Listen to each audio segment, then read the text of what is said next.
Hello everyone, welcome to एक study. आज हम कक्षा 6 के मल्हार पुस्तक के पाठ 4 को पढ़ने जा रहे हैं, जिसका नाम है हार की जीत। इसका मतलब होता है हारने के बाद भी वो जीत गया। तो चलिए शुरू करते हैं। माँ को अपने बेटे और किसान को अपने लहलहाते खेत देखकर जो आनंद आता है, वही आनंद बाबा भारती को अपना घोड़ा देखकर आता था। भगवत भजन से जो समय बचता वह घोड़े को अड़पड़ हो जाता। वह घोड़ा बड़ा सुंदर था, बड़ा बलवान था। उसके जोड़ का घोड़ा सारे इलाके में न था। बाबा भारती उसे सुल्तान कहकर पुकारते थे। अपने हाथ से खरहरा करते, खुद दाना खिलाते और देख देख कर प्रसन्न होते थे। उन्होंने रुपया, माल, असबाब, जमीन आदि अपना सब कुछ छोड़ दिया था, यहाँ तक कि उन्हें नगर के जीवन से भी घृणा हो गई थी। अब गांव से बाहर एक छोटे से मंदिर में रहते और भगवान का भजन करते थे। मैं सुल्तान के बिना नहीं रह सकूंगा, उन्हें ऐसी भ्रांति सी हो गई थी। वे उसकी चाल पर लट्टू थे। कहते, ऐसे चलता है जैसे मोर घटा को देखकर नाच रहा हो। जब तक संध्या समय सुल्तान पर चढ़कर 8-10 मील का चक्कर न लगा लेते, उन्हें चैन न मिलता। मतलब बाबा भारती को अपने घोड़ा से बड़ा प्यार था। बाबा भारती भजन करने के बाद जो समय बचता वह अपने घोड़े के साथ समय बिताते थे। वह घोड़ा उनका बड़ा सुंदर था और बलवान, यानी बहुत ही शक्तिशाली था। बाबा भारती के पास जैसा घोड़ा था वैसा घोड़ा उनके इलाके में नहीं था। बाबा भारती उसे सुल्तान कहकर पुकारते थे, मतलब कहते थे। अपने हाथ से खरहारा करते थे। खरहारा मतलब घोड़े को तंदुरुस्त रखने के लिए ब्रश करवाया जाता है। वह खुद सुल्तान को दाना भी खिलाते थे और उसे देखकर बहुत ही खुश हो जाते थे। उन्होंने रुपया, माल, असबाब यानी सामान, घर गृहस्थी के जो सामान होते हैं उन्हें असबाब कहा जाता है, जमीन आदि अपना सब कुछ छोड़ दिया था।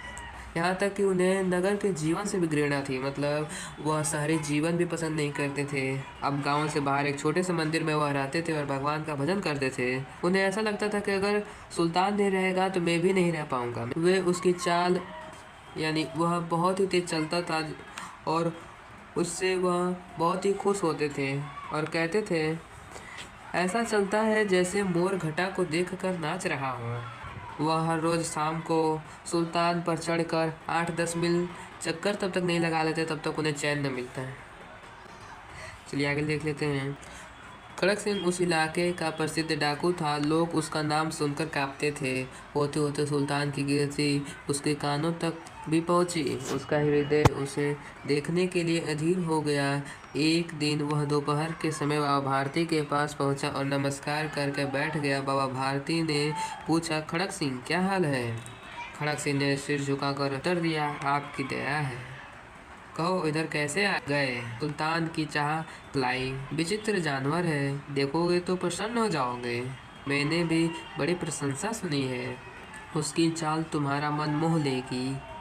खड़क सिंह कहते हैं देखने में भी बहुत सुंदर है। क्या कहना, जो उसे एक बार देख लेता है उसके हृदय पर उसकी छवि अंकित हो जाती है। बहुत दिनों से अभिलाषा थी, आज उपस्थित हो सका, ये खड़क सिंह कहता है। खड़क सिंह जो था वो बहुत ही प्रसिद्ध डाकू था। लोग उसका नाम सुनकर कांपते थे, डरते थे। होते होते कुछ समय बाद सुल्तान की कीर्ति मतलब प्रसिद्ध था, उसके कानों तक भी पहुंची। खड़क सिंह का हृदय उसे देखने के लिए उत्तेजित हो रहा था। एक दिन खड़क सिंह बाबा भारती के पास पहुंचा, नमस्कार करके बैठ गया। बाबा भारती ने उससे पूछा कि खड़क सिंह क्या हाल है? फिर खड़क सिंह ने सिर झुकाकर कहा बाबा भारती से कि आपकी दया है। फिर वो आपस में बात करते हैं और खड़क सिंह बोलता है कि सुल्तान की चाह खींच लाई। प्रशंसा के बारे में बात करते हैं, उसकी चाल यानी गति के बारे में बात करते हैं। फिर कहते हैं, क्या कहना, जो उसे एक बार देख लेता है उसके हृदय पर उसकी छवि अंकित हो जाती है। छवि अंकित होना मतलब यादें रह जाना। बहुत दिनों से अभिलाषा थी। अभिलाषा मतलब इच्छा थी। बाबा भारती और खड़क सिंह दोनों अस्तबल में पहुंचे। बाबा ने घोड़ा दिखाया घमंड से, खड़क सिंह ने घोड़ा दिखा आश्चर्य से। उसने सैकड़ों घोड़े देखे थे, परंतु ऐसा बाका घोड़ा उसकी आंखों से कभी न गुजरा था। सोचने लगा, भाग्य की बात है, ऐसा घोड़ा खड़क सिंह के पास होना चाहिए था। इस साधु को ऐसी चीज़ों से क्या लाभ?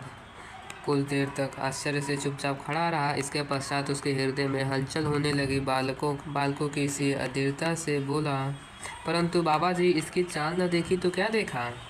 बाबा भारती भी मनुष्य ही थे। अपनी चीज की प्रशंसा दूसरे के मुख से सुनने के लिए उनका हृदय भी अधीर हो गया। घोड़े को खिलाकर बाहर लाए और उसकी पीठ पर हाथ फेरने लगे। एकाएक उचक कर सवार हो गए। घोड़े हवा से बात करने लगा। उसकी चाल को देखकर खड़ग सिंह के हृदय पर सांप लौट गया। वह डाकू था और जो वस्तु उसे पसंद आ जाए उस पर वह अपना अधिकार समझता था। उसके पास बाहुबल आदमी थे और बेरहमी थी। जाते जाते उसने कहा, बाबा जी, मैं यह घोड़ा आपके पास न रहने दूंगा। बाबा भारती और खड़ग सिंह दोनों अस्तबल में पहुंचे। अस्तबल का मतलब होता है जहां पर घोड़े को बांध कर रखा जाता है। बाबा ने घोड़ा दिखाया घमंड से, मतलब उनको बहुत ही प्राउड फील हो रहा था अपने इस शानदार अच्छे से बाहुबल घोड़े को दिखाते हुए। खड़ग सिंह ने घोड़ा को देखा तो बहुत ही आश्चर्यचकित हुआ कि इतना शानदार घोड़ा इनके पास है। खड़ग सिंह ने बहुत सारे घोड़े देखे थे, परंतु जो घोड़ा बाबा भारती के पास था उसके पास ऐसा घोड़ा कभी न देखा था। परंतु ऐसा बाका घोड़ा यानी शानदार घोड़ा। बाका का मतलब होता है शानदार। खड़ग सिंह ने कभी ऐसा घोड़ा नहीं देखा था। ऐसा घोड़ा खड़ग सिंह के पास होना चाहिए, ऐसा वह सोचता है। और वह सोचता है कि ऐसे घोड़े साधु के पास रहेगा तो साधु को क्या लाभ होगा? इससे तो कुछ नहीं लाभ होगा साधु को। कुछ देर तक वो आश्चर्य से चुप रहता है वहाँ पर। इसके पश्चात उसके हृदय में हलचल होती है। बालकों की सी अधीरता से बोला, मतलब बालक जो होते हैं, जो चाहते हैं, वो बहुत ही अधीर होकर बोलते हैं, वैसे ही वह बोलता है, परंतु बाबा जी, इसकी चाल न देखी तो क्या देखा है? मतलब जब तक मैं इसकी चाल न देखी तो हमने क्या ही देखा? यानी खड़ग सिंह ने क्या देखा? बाबा भारती भी मनुष्य ही थे। अपनी चीज़ को प्रशंसा दूसरे के मुख से सुनने के लिए उनका हृदय भी अधीर हो गया। वह जब अपने चीज़ के प्रशंसा सुनते तो वह बहुत खुश होते और चाहते कि और प्रशंसा सुने इसके बारे में। वह घोड़े को खोलकर बाहर लेकर आते हैं और उसके पीठ पर थपथपाते हैं और उस पर सवार हो जाते हैं। घोड़ा हवा से बातें करने लगता है। हवा से बातें करना यानी जैसी हवा तेज़ी से बहती है वैसे ही तेज़ी से घोड़ा भागने लगता है, यानी हवा से बातें करने लगता है। उसकी चाल को देखकर खड़ग सिंह के हृदय पर सांप लौट गया। सांप लौटना, हृदय पर सांप लौटने का मतलब होता है दिल में जलन हो जाना या फिर ईर्ष्या होना किसी को लेकर। यहाँ पर किसको लेकर हुआ है? सुल्तान को लेकर, यानी बाबा भारती के घोड़े को लेकर। ठीक है, वह डाकू था। वह बहुत ही शक्तिशाली था, उसके पास बाहुबल थे। उसके जाते जाते उसने कहा, यानी उसने डरा कर बाबा भारती सिंह से कहता है, धमकी देता है कि बाबा जी, यह घोड़ा आपके पास मैं नहीं रहने दूंगा। बाबा भारती डर गए। अब उन्हें रात को नींद न आती। सारी रात अस्तबल की रखवाली में कटने लगी। प्रतीक्षा खड़ग सिंह का भय लगा रहता, परंतु कई मास बीत गए पर वह नहीं आया। यहाँ तक कि बाबा भारती कुछ असावधान हो गए और इस भय को स्वप्न के भय की नाई मिथ्या समझने लगे। संध्या का समय था। बाबा भारती सुल्तान की पीठ पर सवार होकर घूमने जा रहे थे। इस समय उनकी आंखों में चमक थी, मुख पर प्रसन्नता। कभी घोड़े के शरीर को देखते, कभी उसके रंग को, और कभी मन में फूले न समाते थे। मतलब जब खड़ग सिंह ने उन्हें धमकी दी थी कि मैं घोड़ा आपके पास नहीं रहने दूंगा, तो बाबा जी बहुत ही डर गए और वह रात भर सोते नहीं। वह रात भर जहाँ पर घोड़ा बनाया रहता वहीं पर रहते हैं और उसकी रखवाली करते हैं। बहुत समय बीत गया। यहाँ पर मास दिया गया है। मास का मतलब होता है महीने, यानी बहुत ही महीने बीत गए तो फिर भी खड़ग सिंह नहीं आया। तब बाबा भारती सोचे कि ये तो जैसे स्वप्न आता है फिर भी वह सच नहीं होता, उसी तरह ये भी जो था वो झूठ बोल गया, सच नहीं होगा, वह आएगा नहीं, इसलिए वह असावधान हो गए। शाम का समय था। बाबा भारती सुल्तान के पीठ पर सवार कर घूमने जा रहे थे। इस समय उनकी आंखों में चमक थी, यानी प्रसन्नता थी, खुशी थी। घोड़े के शरीर को देखते तो उसके रंग को देखते, शरीर को देखते, और मन में उनकी बहुत ही प्रसन्नता होती यह सब देखकर। सहसा एक ओर से आवाज आई, ओ बाबा, इस कंगले की सुनते जाना। कंगले का मतलब होता है गरीब की। आवाज में करुणा थी। बाबा ने घोड़े को रोक लिया। देखा एक अपाहिज वृक्ष की छाया में पड़ा करा रहा है। बोले, क्या क्यों, तुम्हें क्या कष्ट है? अपाहिज ने हाथ जोड़कर कहा, बाबा मैं दुखियारा हूँ, मुझ पर दया करो। रामावला यहाँ से 3 मील है, मुझे वहाँ जाना है, घोड़े पर चढ़ा लो, परमात्मा भला करेंगे। वहाँ तुम्हारा कौन है? ऐसा बाबा जी कहते हैं। दुर्गा दत्त वैद्य का नाम आपने सुना होगा, मैं उनका सौतेला भाई हूँ।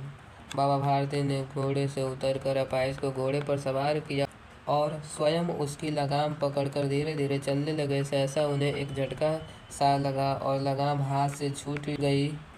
उनके आश्चर्य का ठिकाना न रहा जब उन्होंने देखा कि अपाहिज घोड़े की पीठ पर तनकर बैठा है और घोड़े को दौड़ाए लिए जा रहा है। उनके मुख से भय, विस्मय और निराशा से मिली हुई चीख निकल गई। वह अपाहिज डाकू खड़क सिंह था। बाबा भारती कुछ देर तक चुप रहे और कुछ समय पश्चात कुछ निश्चय करके पूरे बल से चिल्लाकर बोले, जरा ठहर जाओ। तो चलिए इसका भी मतलब समझ लेते हैं। आवाज़ में करुणा थी। करुणा का मतलब होता है दर्द।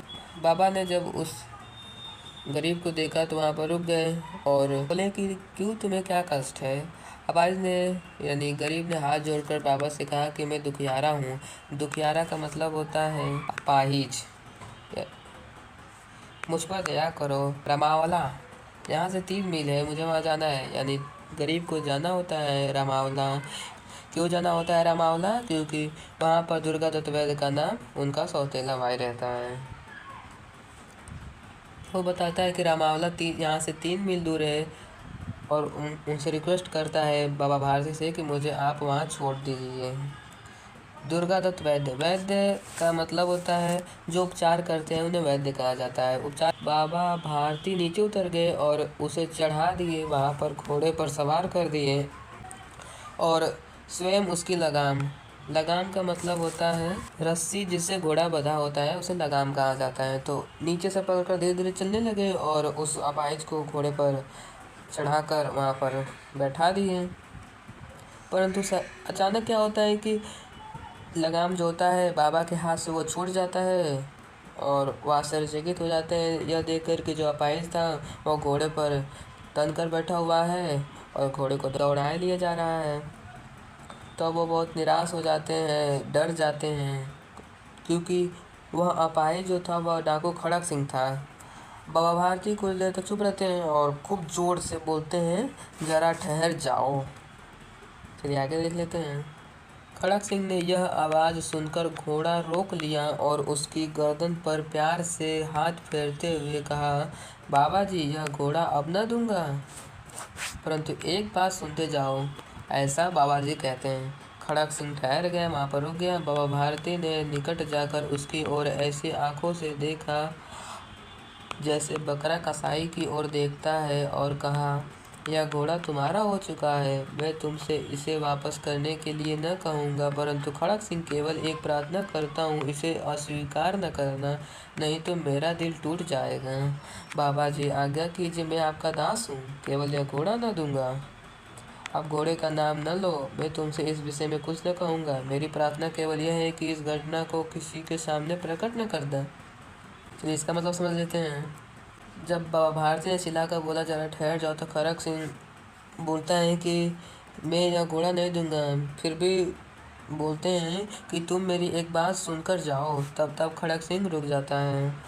बाबा भारती उसके पास जाकर ऐसे देखते हैं मानो जैसे बकरा कसाई की ओर देखता हो और कहते हैं, यह घोड़ा तुम्हारा हो चुका है, मैं तुमसे इसके वापस करने के बारे में बात नहीं करूँगा। परंतु खड़क सिंह से बोलते हैं कि मेरी एक प्रार्थना है, उसे तुम अस्वीकार न करना। यानी बाबा जी बोलते हैं खड़क सिंह से प्रार्थना करना चाहते हैं और कहते हैं कि इसे अस्वीकार न करना। वो बोलता है, यानी खड़क सिंह बोलता है, बाबा जी आज्ञा कीजिए, मैं आपका दास हूँ, केवल घोड़ा न दूंगा। अब बाबा जी बोलते हैं, अब घोड़े का नाम ना लो, मैं तुमसे इस विषय में कुछ न कहूँगा, मेरी प्रार्थना केवल यह है कि इस घटना को किसी के सामने प्रकट न करना। तो चलिए आगे देख लेते हैं।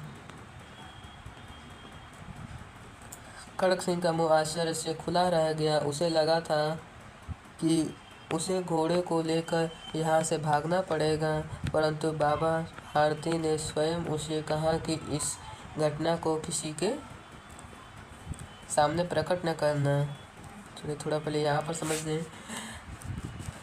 खड़क सिंह का मुंह आश्चर्य हो गया जब बाबा जी बोलते हैं कि जो घटना हुआ है उनके साथ उसे किसी के सामने बताना। बाबा भारती सिंह उसे कहते हैं कि ये जो घटना हुआ है हम लोगों के बीच, इसे किसी से बताना मत। इससे क्या प्रयोजन सिद्ध हो सकता है? खड़क सिंह ने बहुत सोचा, बहुत सिर मारा, परंतु कुछ समझ न सका। हार कर उसने अपनी आंखों बाबा भारती के मुख पर गदा दी और पूछा, बाबा जी इससे आपको क्या डर है? सुनकर बाबा भारती ने उत्तर दिया, लोगों को यदि इस घटना का पता चले तो वो किसी गरीब पर विश्वास न करेंगे, दुनिया से विश्वास उठ जाएगा। यह कहते कहते उन्होंने सुल्तान की ओर से इस तरह मुंह मोड़ लिया जैसे उनका उससे कभी कोई संबंध ही न रहा हो। बाबा भारती चले गए, परंतु उसके शब्द खड़क सिंह के कानों में उसी प्रकार गूंज रहे थे। सोचता था, कैसे ऊंचे विचार हैं, कैसे पवित्र भाव हैं। उन्हें इस घोड़े से प्रेम था। इसे देखकर उनका मुख फूल की नाई खिल जाता था। कहते थे, इसके बिना मैं रह न सकूंगा।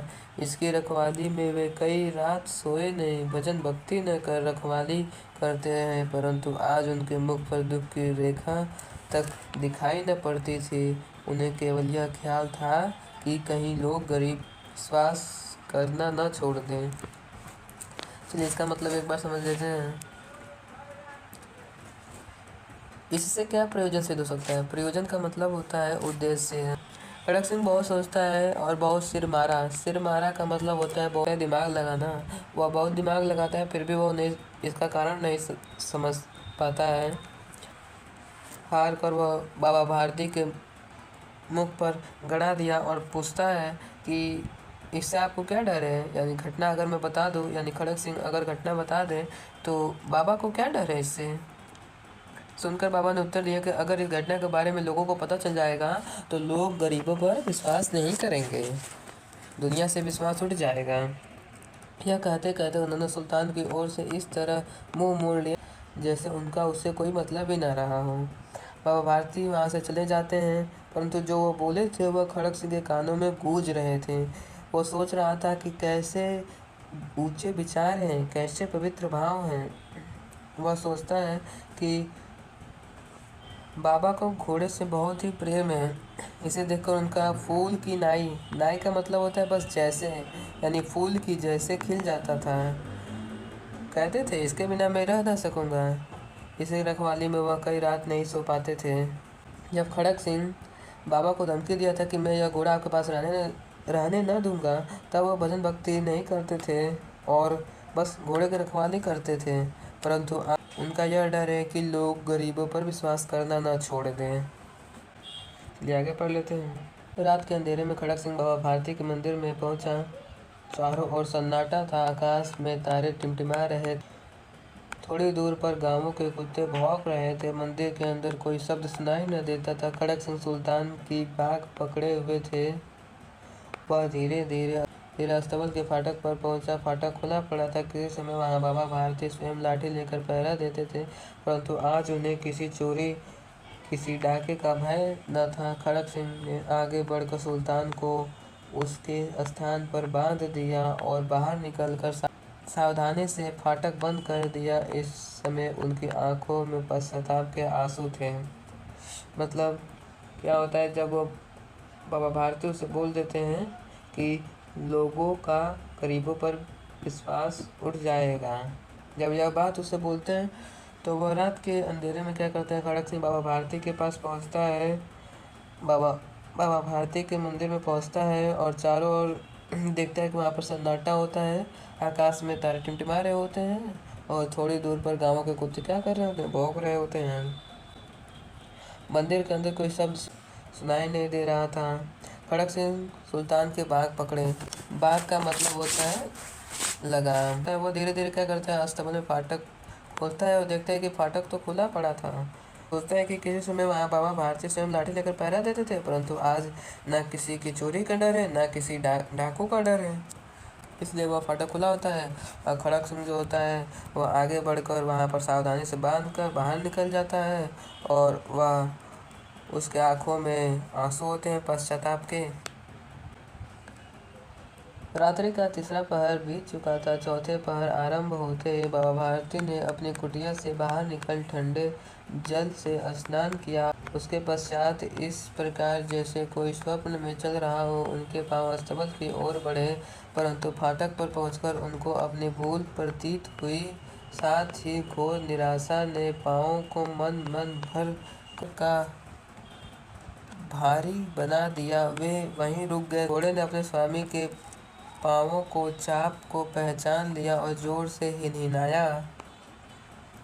अब बाबा भारती आश्चर्य और प्रसन्नता से दौड़ते हुए अंदर घुसे और अपने घोड़े के गले से लिपटकर इस प्रकार रोने लगे मानो कोई पिता बहुत दिनों से बिछड़े पुत्र से मिल रहा हो। बार बार उसकी पीठ पर हाथ फेरते, बार बार उसके मुंह पर थपकियां देते और कहते थे, अब कोई गरीब की सहायता से मुंह न मोड़ेगा। इसका मतलब है रात्रि का तीसरा पहर। पहर मतलब जो चलते हैं 3-3 घंटे के अनुसार चलते हैं। शाम के 6 बजे से लेकर सुबह 6 बजे तक 3-3 घंटे निकलेंगे तो इसमें 4 पहर होंगे। एक 6 से 9, 9 से 12 और 9 3 3 से 6। तो चौथे पहर यानी 3 से 6 यानी भोर के समय बाबा भारती जो होते हैं वह निकलते हैं। सुबह का जो होता है ठंडे जल से वो नहाते हैं और उसके पश्चात जैसे कोई स्वप्न में चल रहा होता है वैसे उनके पाँव जो थे जहाँ पर घोड़ा बंधा होता है वहाँ पर इनके पैर बढ़ने लगते हैं। परंतु जब वो फाटक पर पहुँचते हैं तो उनकी भूल प्रतीत होती है और वो बहुत ही दुखी थे इससे कि खड़ग सिंह घोड़े को लेकर जा चुका था। इससे क्या होता है कि उनका पाँव जो होता है मन भर का भारी बना दिया है। मन यानी मन एक जैसे मानते हैं कि एक मन के 40 किलो के बराबर होता है। ये एक मुहावरा के तौर पर यूज़ किया जाता है। तो उनके पैरों को क्या करता है, एक 40 किलो के वजन के बराबर उनको भारी कर देता है। वे वहीं रुक जाते हैं। जब वो घोड़ा जो होता है अपने स्वामी के पाँव के चाप को सुनकर हिनहिनाता है तो वो बाबा भारती आश्चर्य हो जाते हैं। प्रसन्नता से उसके पास जाते हैं और गले से लिपट कर रोने लगते हैं जैसे मानो कोई पिता जो होता है अपने बिछड़े पुत्र से मिल रहा हो। बार बार उसके पीठ पर थपथपाते हैं और वो कहते हैं कि अब कोई गरीब की सहायता से मुंह न मोड़ेगा। इसके आगे देख लेते हैं। थोड़ी देर के बाद जब वह अस्तबल से बाहर निकले तो उनकी आंखों से आंसू बह रहे थे। ये आंसू उसी भूमि पर ठीक उसी जगह गिरे थे जहां बाहर निकलने के बाद खड़ग सिंह खड़ा होकर रोया था। दोनों के आंसुओं का उस भूमि पर मिट्टी पर परस्पर मेल हो गया। थोड़ी देर के बाद जब वह अस्तबल से बाहर निकलते हैं उनके आंसू जो होते हैं ऐसी जगह गिरती है जहाँ पर सिंह के आंसू गिरे थे। दोनों के आंसू जो होते हैं वहाँ पर एक ही जगह पर मेल कर जाते हैं। तो इसका मतलब है कि खड़ग सिंह का आंसू पछताने का था और बाबा भारती का आंसू खुशी का था। तो दोनों का आंसू एक ही है पर आंसू का निकलने का जो भाव है वो अलग है। इसके लेखक है सुदर्शन। चलिए लेख के परिचय के बारे में कुछ पढ़ लें।